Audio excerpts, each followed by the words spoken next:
Hi guys, I'm Joy. Welcome back to my channel. Today I thought it would be super fun to show you my go-to makeup routine. Am I an expert at makeup? No, not at all. But I feel like more recently I've gotten my routine down, or at least what I think looks best on my face. So I figured it'd be fun to take you guys through the process. So let's get started. For the base, I always make sure I moisturize my face, and my moisturizer has SPF in it. And then I need to clip back my bangs and tie back my hair so that it doesn't get in my face. This is where some would say I look a little crazy, but I think the headband makes it extra fun to get ready like this, and it's cute. And we don't have to look our best while we're getting ready. It's about getting to the end. So who cares how you look during the process? The first step I normally do is concealer. I don't really wear foundation, so I just choose the spots where I see little red marks on my face or spots that need brightening, and that's where I put it. I don't put too much on because I like a more natural base.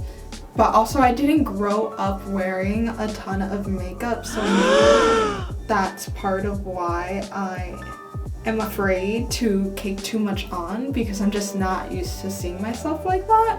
I used to never put concealer under my eyes, but then I started working at 9 to 5 and being a corporate baddie, and now I have eye bags. Bruh. Even just putting a teeny bit of concealer here has really made a huge difference for me.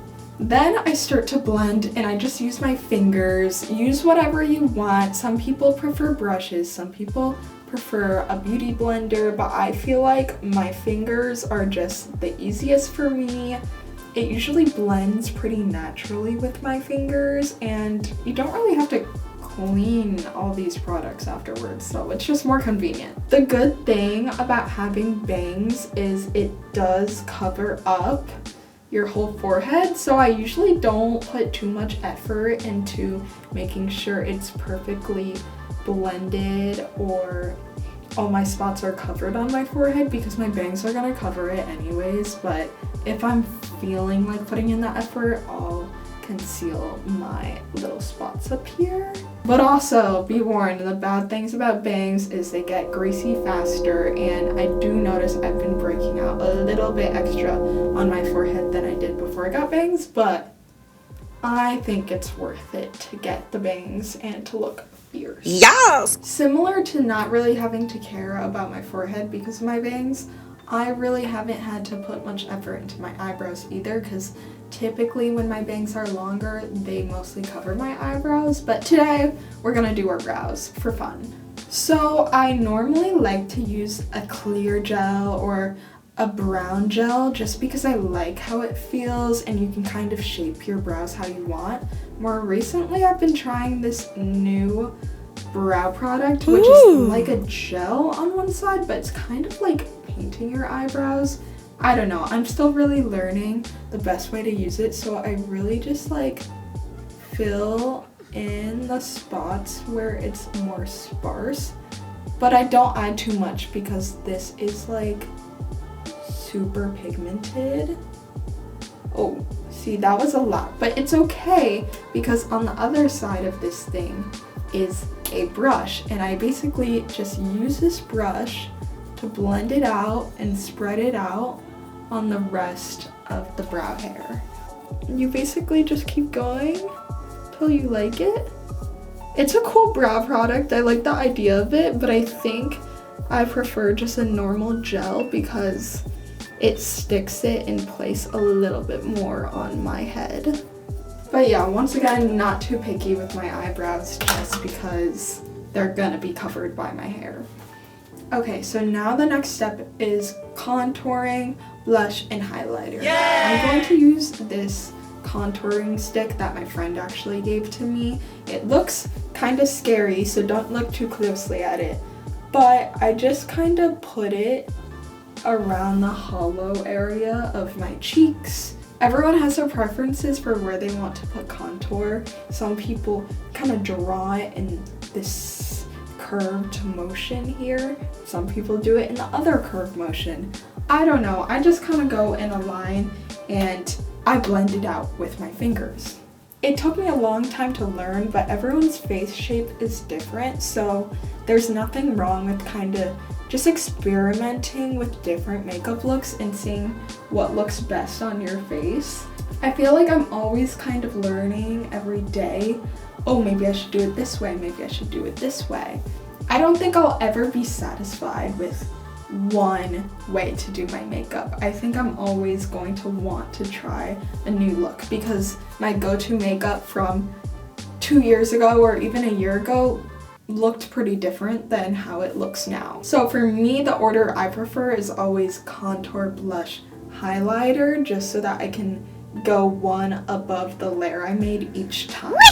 I like to use a liquid blush. Once again, my friend gave me this product and I feel like it looks pretty good on my skin tone, so I really just put it right above where I did my contour, like that. It's a little bit curved, I guess. And I put it on the other side. For a little sunburnt and sun-kissed look, I kind of put it across my nose bridge as well. And I probably put too much product on my fingers, but that's okay because we're gonna blend it out a lot so it won't look too orangey and crazy. Oh. But a little does go a long way. This was definitely a lot of product, so it's a learning curve, but you can always kind of take one side and put it on the other side. It'll all blend out. Like, just take your time with it. You don't have to look crazy if you feel like you put too much on. I think I prefer liquid products on my face just because I feel like it blends into your skin easily, but I also haven't tried that many powdered products. If you guys have any suggestions for powdered products you really love, feel free to leave it in the comments. For so many years, I never wore contour, blush, or highlighter on my face. I would only do my eyes, and that's literally it. I found that adding these products to my routine has given my face so much more like color, vibrancy, and it makes me look more alive. So I think it's worth it to just add a few more steps into your routine when you have the energy to. But if I'm just going to work or something, maybe I'll slap on a little bit of mascara and like that's the most I'll do. It really depends on the day. Now for highlighter, the one product I'd say I'm pretty loyal to is I really love Rare Beauty highlighters. I know they have good blushes too, so I want to try those soon. I use the Transcend color. It's a little bit pinky, so I feel like once again it blends really well with the blush I use. I put this almost right above my cheekbones because I like a more lifted look. And this product, I've had it for almost 2 years, not like over a year for sure. And there's still so much in here because it's so pigmented. And I think this product is worth getting. Definitely not sponsored. Selena Gomez, please sponsor me. And it gives a really nice glimmery effect to my cheeks. And I kind of like highlighters that have a little bit of color to it. I gave my sister a more gold version of this highlighter, and I think on her skin tone, like that looks so pretty.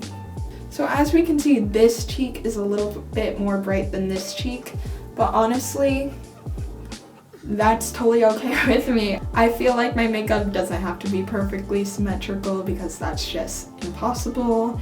And as the day goes on, your makeup's gonna rub off a little bit anyways, so I'm pretty happy with how my cheeks look now. Okay, so this is the hardest step. So either I like to get this over with in the beginning or I save it for the end, but it's liquid eyeliner. All my life I've just been using a pencil or some sort of crayon for eyeliner, but I made it my mission about a year ago to learn how to do a liquid eyeliner wing. And it has changed my life. It took me a really long time to learn how to do it. I think for so long I was doing an unnecessarily long, big wing because I just couldn't do it right, and I didn't have the steadiness in my hand to do a delicate small one, but I really like how this sharpens my eyes a little bit. Sometimes I do a small wing with a pencil still, and I do like how that looks more natural, but I just think that liquid eyeliner has become my go-to recently. I really can't do this on camera because I know I'm gonna struggle and mess up. I still mess up all the time doing my eyeliner. It takes a lot of practice and a lot of Q-tips. How I usually do it, I really just try to follow the line that my eye is going in on the underside. I usually make it relatively straight, and I'll just draw this line here first and a line here first, and then I'll do a thin line on top and kind of connect the end of the line I drew over here towards this like middle-ish area. Kind of like you're drawing a triangle and then you just color in the space in the middle. I know that probably sounded like a long-winded explanation, and it's easier just to see it. Once again, different eyeliner shapes look good on different people's faces and different eyes, so I would recommend just going on TikTok and searching how to do your eyeliner, because that's what I did, and trying out different shapes on your eyelid and seeing what you like the most. So I'm gonna do my eyeliner and I'll be right back. Okay, so eyeliner is done. Did I mess up? Of course I did, and I had to use a Q-tip. I feel like I usually do my right eye a little bit better than the left, but that is totally okay because we're gonna add mascara and it's gonna hide it a little bit. And honestly, the more you mess up the eyeliner, the thicker you make it, and you can always just fix it as you go along. I always have to curl my eyelashes before doing mascara, otherwise I feel like they just point downwards. I'm not doing anything for eyeshadow today because I feel like it's not in my everyday makeup routine. But if I was doing a night out look or I really felt like wearing extra makeup, I would normally go for some sort of glowy, a little bit shimmery of an eyeshadow color. So maybe a light natural pink or orange or brown with a little bit of shimmer. For mascara, I feel like I've seen so many methods on the right way to do your mascara. I feel like I just sort of start with doing the tips a little bit, and then I kind of roll my head back to really get the roots there and lengthen as much as possible. Usually I end up getting mascara on my eyelid. That's another reason why sometimes I avoid eyeshadow, because then I have to clean that up afterwards, and eyeshadow just makes it extra difficult. And of course, I have to do my bottom eyelashes because I feel like it looks wrong if I don't do them. I try not to add too much here because it's really easy for the makeup to transfer onto my face. And then sometimes I put a little bit extra on the top for good measure. I know a lot of people have issues with spider lashes. Having a lot of mascara makes a big difference. And hopefully my eyelashes don't look spidery. Now we clean that up. Okay, now mascara's done. I cleaned up the parts on my face that had it, which didn't need it. So the last step is lips. When I'm in the mood to do a lot of makeup or I'm going out at night, sometimes I'll do a colored lip gloss, either a dark purple or a pink, or I'll do lipstick with gloss on top of it. But today, for my everyday routine, I like to keep it more simple, so I'll do a clear gloss or lip oil, if anything. I'm going to use this Sweet and Shimmer lip oil that I got from Ulta. I know this is probably gonna rub off in 2 seconds anyways after I drink water and eat, but I just like how a clear gloss looks. Now we finish with a setting spray. And that's it, we're done. On a good day, I can do that in like 10 minutes. This is an up close on how it came out. It's super glowy and I feel like it's a good look for summer. Okay, and that is the final look. Thank you guys so much for watching. Let me know if you want to see more makeup videos like this or a product deep dive in the future. It was a really fun video to make. I'll see you guys next week for a new video. Bye!